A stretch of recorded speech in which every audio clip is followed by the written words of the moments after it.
आइए बड़ो बैठिए, मास्क का थोड़ा निकाल लीजिएगा। बताइए अपने बारे में। निकाल दीजिए मास्क। सर, मेरा नाम रितु श्रीवास है। मैं मुंगेली ज़िले से बिलोंग करती हूँ। मेरा school education government girls school Mungeli से हुआ है। फिर बिलासा कॉलेज बिलासपुर से मैंने बीएससी कंप्यूटर साइंस में ग्रेजुएशन किया है। अच्छा 2018 से मैं सीजीपीएससी की तैयारी कर रही हूँ। ये मेरा सेकंड अटेम्प्ट है। अच्छा, कंप्यूटर साइंस में क्या क्या पढ़ा आपने? कंप्यूटर साइंस में फंडामेंटल जितना भी कंप्यूटर के पार्ट्स हैं और बेसिक जानकारी उसका, फिर सी लैंग्वेज, C++ और ये से सी और C++ दोनों में क्या बेसिक डिफरेंस है? सर, सी लैंग्वेज जो है वो मतलब टॉप टू अप वो है, प्रोग्राम है, और C++ है वो बॉटम टू टॉप है। और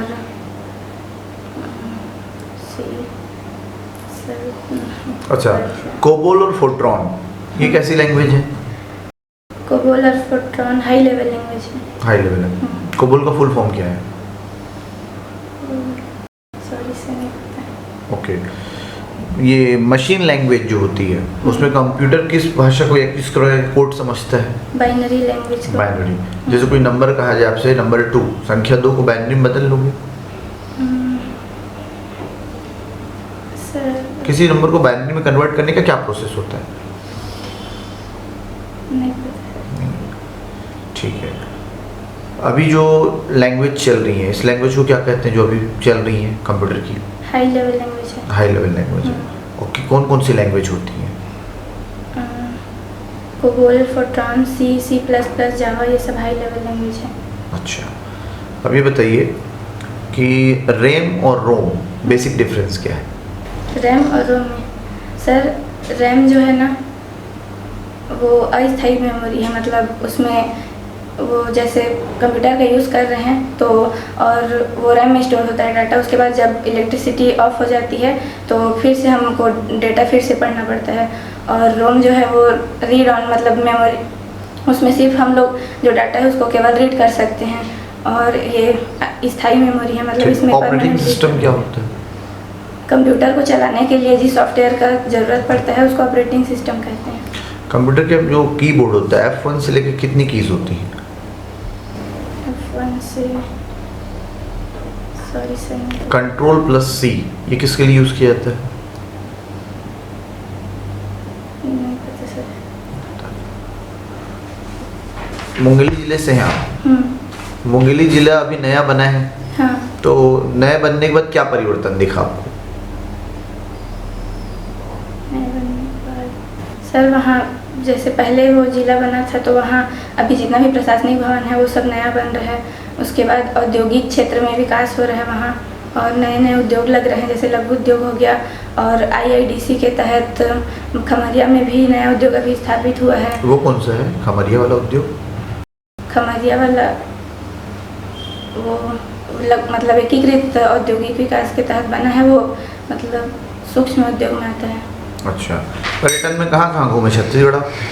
पर्यटन में मैं अपने ज़िले को घूमी हूँ, सिरपुर और बस्तर, दंतेवाड़ा। और कौन सा सबसे अच्छा लगा? सर, सबसे अच्छा बस्तर लगा। बस्तर? हाँ। तो बस्तर में कोई फॉरेन टूरिज्म दिखे, फॉरेनर आपको दिखे वहाँ पर आते हुए? तो नहीं, क्या कारण है कि छत्तीसगढ़ में फॉरेनर ज़्यादा नहीं आते? गोवा या दूसरे जो स्थल हैं वहाँ फॉरेनर दिखते, यहाँ नहीं आ रहे? सर, ये मतलब जानकारी नहीं है बाहर के लोगों को ज़्यादातर छत्तीसगढ़ के बारे में, क्योंकि उतना डेवलप अभी नहीं है पर्यटन का क्षेत्र हमारे राज्य का। तो इसीलिए स्थानीय लोग और देश के लोग आते हैं, जैसे मतलब विदेशी पर्यटक बहुत कम देखे अभी जाते हैं। पर्यटन विभाग के अध्यक्ष किसे बनाए हैं छत्तीसगढ़ में? सॉरी सर, नहीं पता। आपने गणित की पढ़ाई की, उसके बाद आप प्रशासन में आना है। गणित का कैसे उपयोग करेंगे आप प्रशासन में? सर, जैसे व्यावहारिक गणित है उसका हम लोग प्रशासन में उपयोग, जैसे हम लोग वित्त विभाग में चले गए तो अकाउंटेंट्स वगैरह हो गया तो उसमें गणित का उपयोग है। और मतलब जो बेसिक है वो सब उपयोग होता है। चलिए, शकुंतला देवी के बारे में जानते हैं? हाँ, वो मैथमेटिशियन थी फेमस। क्या विशेषता थी उनकी? वो उनको मतलब ह्यूमन कंप्यूटर ऐसे बोलते हैं, मतलब वो कैलकुलेट बहुत जल्दी करती थी किसी भी चीज़ को। चलिए, आप पीएससी के पोस्ट में आपको सबसे अधिक पसंद कौन सा पोस्ट है? Sir DC. डीसी क्यों? क्योंकि मतलब जैसे डीसी बन गए तो हमको अलग अलग विभाग में जाने मिलेगा, वहाँ काम करने मिलेगा। हम डीसी बन के एसडीएम बन के राजस्व विभाग भी संभाल सकते हैं। उसके बाद शिक्षा विभाग हो गया, उसके कोई किसी प्रमुख बना देंगे, हमको जनपद सीओ भी बना दिया जाएगा। तो अलग अलग विभाग में जाके हम अच्छा काम कर सकते हैं वहाँ। ये बात बताइए, आप चूँकि गांव से होंगे, पटवारी का क्या रोल है? सर पटवारी जो है वो राजस्व जो विभाग है उसका सबसे छोटे इकाई में आता है, मतलब हाँ। जो स्थानीय लोगों से जुड़कर काम करता है। जैसे किसी को अपना ज़मीन का सीमांकन करवाना है तो सबसे पहले वो पटवारी के पास जाएगा, तो मतलब वो सीधा डायरेक्ट जनता से जुड़ के काम करता है, तो वो सबसे मतलब आप बताइए, प्रशासन में ऐसी क्या क्या दिक्कतें हैं जिसको दूर किया जाना चाहिए जो लोगों के लिए सुलभ हो? सर पहले तो मतलब जागरूकता नहीं होती है। जैसे दूरस्थ अंचल के लोग हैं तो शासन कोई भी योजना लाता है तो लोगों को जानकारी नहीं हो पाती है, और उस क्षेत्र में ज़्यादा इंटरनेट भी अभी तक पहुंचा नहीं है उतना। तो सबसे पहले यह है कि वहाँ जागरूकता फैलानी चाहिए, और फिर जो मतलब स्थानीय लेवल पे जाना चाहिए, और जिस क्षेत्र में जिस चीज़ की मांग है, जैसे किसी क्षेत्र में महिला सशक्तिकरण की जरूरत है, किसी क्षेत्र में कुपोषण ज़्यादा है, तो उसके बेसिक समस्या को समझकर फिर उसको दूर करने के लिए नीति बनाना जरूरी है। चलिए, मान के चलिए आपको मौका मिले तो कुपोषण के लिए आप क्या करेंगे? कुपोषण के लिए जैसे अभी मुख्यमंत्री सुपोषण अभियान नहीं, आप क्या करेंगे उनको छोड़िए, अच्छा। जो योजनाएं चल रही हैं आप क्या करेंगे नया?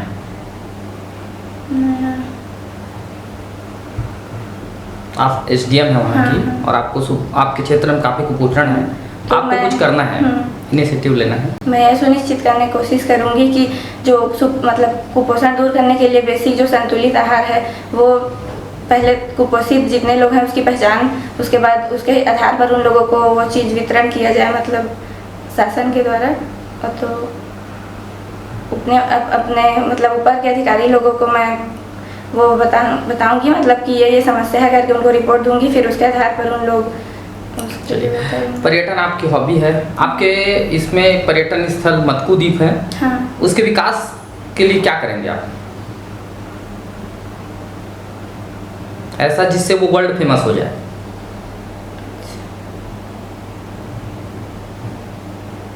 सर वहाँ जैसे इस वो पुरातात्विक मंदिर मिले हैं तो उसको और अच्छे से डेवलप कर सकते हैं। फिर वहाँ नदी है तो नदी में बोटिंग वगैरह का आधुनिक सुविधा विकास कर सकते हैं। और मतलब मैं वहाँ देखी हूँ कि वहाँ थोड़ा साफ़ सफाई का भी प्रॉब्लम है, तो सफाई अच्छे से होना चाहिए वहाँ पर। क्या इसके लिए प्रचार प्रसार आवश्यक है? हाँ, प्रचार प्रसार भी आवश्यक है, तभी तो लोग जानेंगे। हाँ, क्योंकि बहुत सारे लोग जानते ही नहीं हैं। ताला गाँव कहाँ है? ताला गाँव बिलासपुर जिले में ना? हाँ। मुंगेली में नहीं आता हूँ? नहीं। नहीं आता। ताला गाँव गए हैं? हाँ गई। गई हो? क्या खासियत है वहाँ की? वहाँ वही देरानी जेठानी मंदिर जो है वो है, और बगल में उसके रुद्र शिव प्रतिमा है, मतलब मंदिर है। तो वो उस मूर्ति के कारण कई लोग आकर्षित होकर वहाँ जाते हैं, क्योंकि वो अलग अलग जीव के अंगों से बना है, तो विलक्षण प्रतिमा है। उसमें 11 जीव हैं। कौन कौन से हैं? कुछ एक आध दो। वो केकड़ा है, छिपकली है और कबूतर है, ऐसी कुछ 11 जीव है टोटल उसमें। ठीक है। आज का न्यूज़पेपर पढ़ा आपने? हाँ पढ़ा है। पढ़ा है? कुछ खास एक दो न्यूज़ वो ग्लोबल लेवल के? IPL होगा आज फाइनल होगा। ग्लोबल लेवल के मतलब इंटरनेशनल लेवल के? अच्छा, इंटरनेशनल लेवल में इंडिया का बताओ। इंडिया का वही आज IPL का फाइनल है, वो वाला है। और वो ऊर्जा संकट के बारे में आया है कि ऊर्जा को मतलब बचाने के लिए क्या करना। UNHRC का कुछ आया है, मतलब यूनाइटेड ह्यूमन राइट्स कमीशन में? नहीं, याद नहीं आ रहा है मुझे। ठीक। और विश्व भूखमरी सूचकांक आया है आज? नोटिस नहीं कर पाए सर। बड़ा चीज़ नोटिस नहीं किया। हाँ। अच्छा चलो ठीक है। वो जो हुआ है अभी कोल क्राइसिस जो हो रहा है, मतलब कोयला संकट जो है, तो इसको सॉल्व करने के लिए तुम क्या सोचते हो क्या करना चाहिए? सर वो उत्पादन बढ़ाना चाहिए पहले तो, मतलब उत्पादन वो अपने मैक्सिमम पे चल रहा है, वो जितना कर सकते हो उतना कर रहे हैं। उसके अलावा उसके अलावा ये मतलब कि सिर्फ कोयले पे निर्भरता ना तो विद्युत उत्पादन के लिए हम अन्य जो स्रोत है विद्युत उत्पादन का उसको डेवलप कर सकते हैं, ताकि ऐसा कभी अगर संकट आता है कि अगर कोयला कम पड़ रहा है तो दूसरे सोर्स से हम लोग रिकवर कर पाएँ उसको। अच्छा, जैसे अभी गति शक्ति योजना लॉन्च हुआ है, कल क्या परसों क्या अनाउंस हुआ था? वो गति शक्ति योजना में इंफ्रास्ट्रक्चर जो है उसको डेवलप करने के लिए सरकार 100 लाख करोड़ रुपए खर्च कर रही है। नहीं, मोदी जी ने परसों आगे कुछ अनाउंसमेंट किया था ना, क्या था? इतना ही पता है सर, बाकी नहीं। उसके अलावा अभी जैसे SCCL के प्रमुख आए थे छत्तीसगढ़, क्या नाम है उनका? वो निरीक्षण करने आए थे कोल माइंस का कि उत्पादन कितना हो रहा है और उसको बढ़ाने के लिए और क्या क्या कर सकते हैं, फिर अधिकारियों को निर्देश भी दिए हैं। अच्छा, हसदेव अरण्य क्षेत्र में कुछ अभी विवाद चल रहा है? नहीं पता सर। अच्छा, अभी रैली निकाल के मुख्यमंत्री से मिलने गए थे, राज्यपाल से भी मिले। याद नहीं। अच्छा ठीक, आप मुंगेली ज़िले से हैं। अभी मुंगेली ज़िले को नक्सलवादी अफेक्टेड जिला बना दिया है, क्यों बनाया, क्या कारण है? वो जो खुड़िया डैम है ना उसके आसपास नक्सली गतिविधियां देखी गई थी, इसलिए उसको नक्सली जिले में शामिल और कौन सा जिला बाहर आया है? बालोद जिला। बालोद बाहर आया है। हाँ। ऋतु ये बताइए, जो ऋतु आप लिखती है नाम, वो र में बड़ी की मात्रा लगाओगी कि ऋषि का लगाओगी? मतलब ऋषि का ऋ तो उसका सही है, लेकिन मेरा नाम ऐसी मार्कशीट में पहले से अच्छा, शुरू से ऐसे ही लिखा शुरू हुआ से है। ऐसा है, इसलिए ऐसा। अच्छा, ऋतु में बसंत ऋतु कब आती है बताओ? बसंत ऋतु जनवरी से मार्च के बीच। जनवरी से मार्च के बीच में आती है। और पर्यटन स्थल तो आपने बताया, बहुत घूमे भी हो आप, हाँ। है ना, कमियां भी आपने बता दी। अब हमको यदि ग्लोबल लेवल पे आपका जो मत्कु द्वीप है जैसे आपने बताया उसको और अच्छा करना है, तो और क्या क्या वहाँ पे सुविधाएं हो सकती हैं? किसी विशेष धर्म के लोगों का भी वहाँ पे स्थल है क्या मत्कु में? हाँ, वो 3 धर्मों का मतलब समन्वय करता है। उसमें पुरातात्विक शिव मंदिर भी मिला है जो हिंदू धर्म से संबंधित है। वहाँ ईसाइयों का मेला भी लगता है, तो वो क्रिश्चियन धर्म, बौद्ध धर्म के भी साक्षी मिले हैं, तो तीनों धर्मों को वो प्रतिनिधित्व करता है। तो उसके लिए मतलब पहले तो पर्यटकों को रुकने के लिए वहाँ इंफ्रास्ट्रक्चर डेवलप कर सकते हैं, शेड निर्माण कर सकते हैं, मतलब ऐसी सुविधाएं विकसित करें जिससे पर्यटक आकर्षित हो, वहाँ 1-2 दिन रुक के और घूम सके आसपास के क्षेत्रों को। इको टूरिज्म क्या है? इको टूरिज्म सर मतलब प्राकृतिक जो पर्यावरण संबंधित है उसको इको टूरिज्म बोलते हैं। जैसे कि ब्लैक टूरिज्म क्या है? ब्लैक टूरिज्म जैसे जहाँ कोई दुर्घटनाग्रस्त क्षेत्र है और वो पर्यटन के रूप में विकसित हो जाता है तो उसको ब्लैक टूरिज्म कहते हैं। जैसे छत्तीसगढ़ में झीरम घाटी, दरभा घाटी, इसको ब्लैक टूरिज्म। अच्छा, ऐसा इजराइल में भी हुआ था कि कोई ऐसा पर्यटन स्थल या कोई ऐसा दर्शनीय स्थल जिसके लिए विवाद हुआ? इजराइल का विवाद क्या है? इजराइल फिलिस्तीन विवाद। अच्छा, इजराइल फिलिस्तीन, वहाँ जो जेरूसलम है वहाँ मतलब इजराइल और फिलिस्तीन दोनों उसके पूर्वी क्षेत्र पे अपना अधिकार चाहते हैं। जो इजराइल है वो उसको अपनी राजधानी बनाना चाहता है, जबकि अभी वो मतलब फिलिस्तीन के अंडर में है वो क्षेत्र। तो अफगानिस्तान का विवाद क्या है?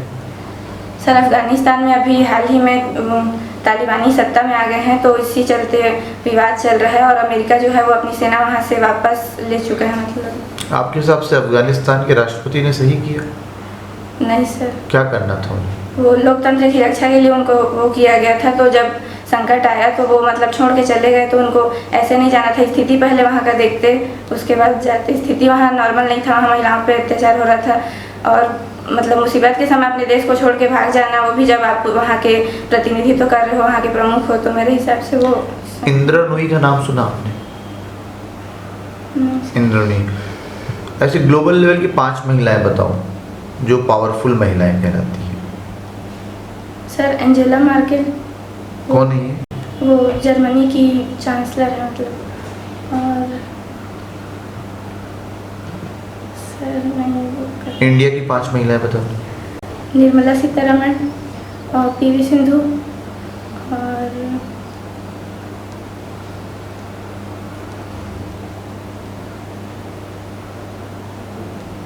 नहीं कर थैंक यू बेटा। Thank you sir, thank you sir.